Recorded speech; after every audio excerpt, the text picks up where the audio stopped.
Good morning mga kakardaps! Let's do some morning walk after maghatid kay Bonjing. Yan, lakad-lakad lang tayo guys. Dahil alam naman natin ang mga benefits ng walking, especially in the morning. At dahil isa na nga tayong papamous, yes, papamous tayo mga kakardaps. Don't forget that, okay? Ito na nga ang update mga kakardaps. Alam ko may mga curious sa inyo. And yes, lagi niyo na ako makikita sa screen nyo. Kasi hindi naman tayo pare-parehas ng estado sa buhay. Meron talaga tayong sinasakripisyo maliban sa pag-iintindi ng iba.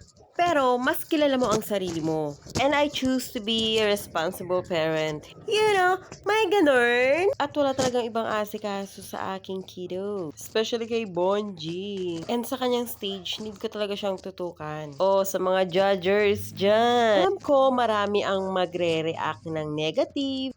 And meron din naman sa positive. Tulad nga ng sinabi ko, iba-iba tayo ng estado sa buhay. And choice nyo na yon kung anong gusto nyo isipin. Kasi basta ako, gusto kong unahin ang aking anak. At wala akong pake sa sasabihin ng ibang tao.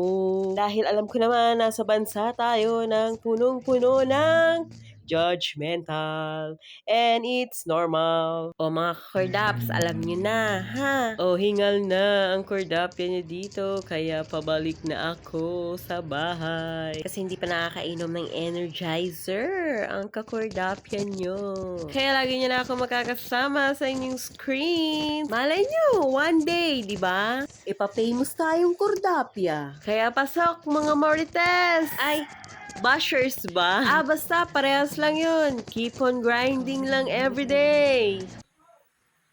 Uwi na, Ketch. And, syempre, hindi mo mawala ang coffee. O pag-energize. At pagpa-beauty. No.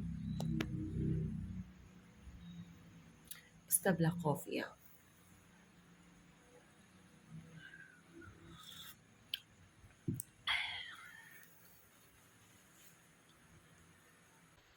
Good morning sa inyo. Mainit. Hanggang sa paglalakad.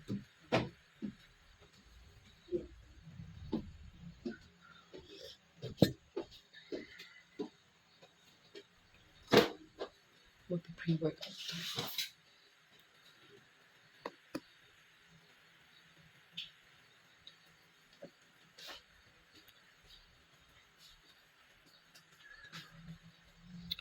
Salamat sa panonood guys. Till next mini vlog.